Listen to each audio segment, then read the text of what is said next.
दोस्तों नमस्कार। मैं एक ऐसे टॉपिक लेकर आया हूँ जिसमें हम देखते हैं कि महाराष्ट्र में नॉन मराठियों के लिए अ, क्यों इतने नियम बनाए जा रहे हैं? क्यों उन पे ही भाषा के लिए एक जिम्मेदारी भरा जिम्मेदारी थोपी जा रही है उनके ऊपर? ऐसा क्यों हो रहा है? अगर हम देखते हैं पास्ट में, तो इससे पहले भी राज ठाकरे ने जो मुंबई का एक जाना माना शख्स है और नेता के नेता है वो।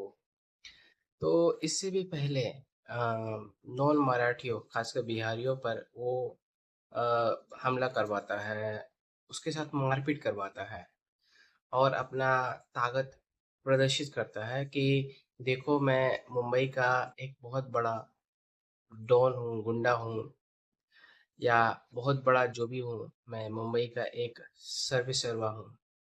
मतलब मुंबई मेरे हाथों में है, मुंबई मेरे हाथों की कठपुतली है, जिस पे ना कोई शासन है, ना कोई प्रशासन है, ना कोई रोकने वाला है, ना कोई उसे टोकने वाला है। वो एक खुलेआम गुंडे की तरह घूम रहा है। अगर देखें तो जो विपक्ष के लोग हैं, खासकर जो अभी वहाँ की रूलिंग पार्टी है, बीजेपी पार्टी है, तो जो वो करवा रहे हैं, तो उस पर भी सरकार का कोई कंट्रोल नहीं है उनके ऊपर। वो किसी को मार रहे हैं, प्रताड़ित कर रहे हैं, या कोई सब्जी बेच रहा है, कोई कुछ बेच रहा है, कोई ठेला लगा रहा है जो कि आउट ऑफ महाराष्ट्र है, महाराष्ट्र के आए हुए हैं। वो अपना कुछ रोजी-रोटी व्यवसाय चला रहे हैं वहाँ पर, तो उनके जो राज ठाकरे के जो पार्टी के समर्थक हैं, वो वहाँ पर जाकर उनके साथ मारपीट कर रहे हैं और उन पे दबाव बना रहे हैं, मराठी बोलो। पर वो ये नहीं सोचते हैं कि वो मराठी बोलेंगे तो बोलेंगे कैसे? उन्हें आती नहीं। जब उन्हें मराठी आती नहीं, तो अपने आप तो वो निकलेगा नहीं। आज का ज़माने का वो तो गूगल नहीं है कि सर्च कर कर वो ट्रांसलेटर खुद खुद पे वो अप्लाई करेगा कि ट्रांसलेटर और मराठी बोलेगा। तो उन्हें भी समझनी पड़ेगी कि कोई भी चीज़ को हम प्यार से बात रख सकते हैं अपनी, और उनसे उनके सामने एक पहल रख कर सकते हैं कि हाँ, आप मराठी सीखिए। और मराठी बहुत अच्छी सब्जेक्ट भाषा है। आप सीखेंगे तो मुंबई में आपके लिए काम-काज और भी बहुत सारी सुविधाएँ हैं, जो एक सहज एक आसान हो जाएगी, ताकि आप अच्छे से वहाँ के लोगों के साथ एक मराठी भाषा में कम्युनिकेट कर पाएँ।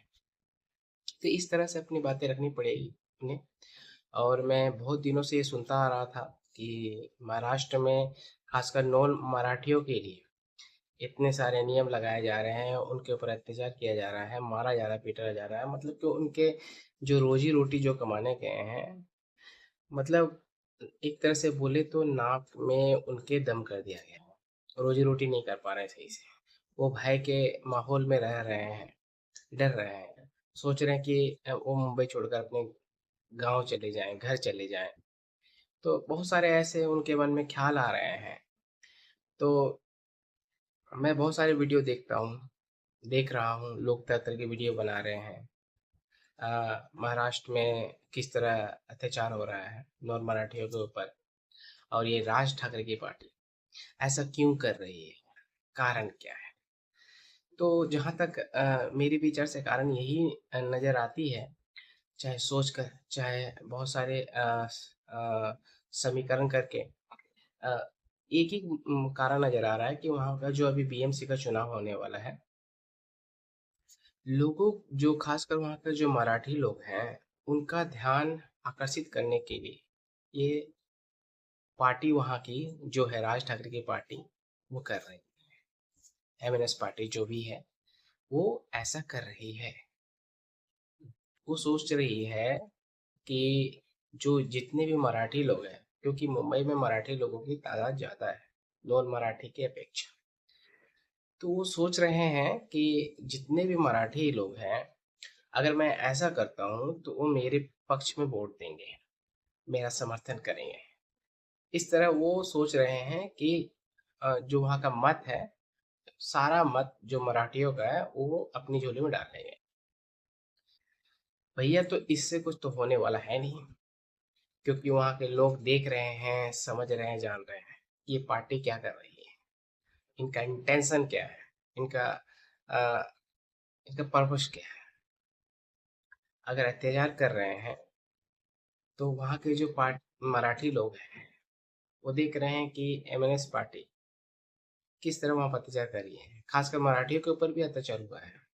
एक लड़की जो कि अपनी गाड़ी से जा रही थी, और जो एमएनएस पार्टी जो राज ठाकरे की पार्टी है, एक नेता, वहाँ का एक नेता का लड़का बद्दी बद्दी गालियाँ दे रहा था उस लड़की को, और ना जाने क्या क्या शब्द बोल रहा है। लड़की होते हुए भी सुन रही थी। ये तो एक शर्म से डूब कर मर जाने वाली बात होगी ना, कि आप किसी लड़की को भद्दी भद्दी गालियाँ दे रहे हैं और रोब झाड़ रहे हैं कि मेरे बाप एमएनएस पार्टी में लीडर है, नेता है। तो ये सारे रोब जो हैं एमएनएस पार्टी के दिखते हैं, उनके नेता में भी दिखते हैं कि किस तरह वो भौकाल मुंबई में बना कर रखे। हालांकि बड़े लोग, उद्योगपति, जैसे कि अंबानी, अ, अ, अ, और जैसे फिल्मी इंडस्ट्री में आ गए तो आप देख सकते हैं कि जितने फिल्मी कलाकार हैं, शाहरुख खान, सलमान खान, अमिताभ बच्चन, बहुत सारे ऐसे कलाकार हैं, उनके ऊपर ऐसा दबाव नहीं बनाया जाता है कि आप मराठी बोलो, उनके लिए कंपल्सरी नहीं होता है, क्योंकि पैसे वाले हैं, उनकी बात पूरे देश में मानी जाती है। अंबानी जो कि एक प्रतिष्ठित अ, व्यापारी वर्ग, व्यापारी है, और पूरे देश में टेलीकॉम कंपनी चला रहा है, और भी बहुत सारे ऐसे बिजनेस उसने खोल रखे हैं हमारे देश में। तो इनका पर्पस है कि जितने भी गरीब लोग हैं जो नॉन मराठी हैं, चाहे वो मुंबई में गुजर बसर कर रहा है किसी न किसी तरह, उनको मारो पीटो, उनको भगाओ वहां से।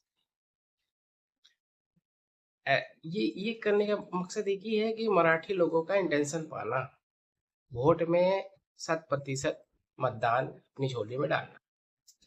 पर ये क्या होगा, ये तो आने वाला समय बताएगा कि वो जिस इंटेंशन के साथ मराठियों का दिल जीतने के लिए कर रहे थे, भाषा का एक मुद्दा बनाकर, वो आने वाले समय में वहाँ की जो जनता है महाराष्ट्र की, वो उन्हें जवाब देगी कि किस तरह, अ, क्या उसका पर्पस है, क्या इंटेंशन है, उस सारे इंटेंशन को धराशायी करेगी।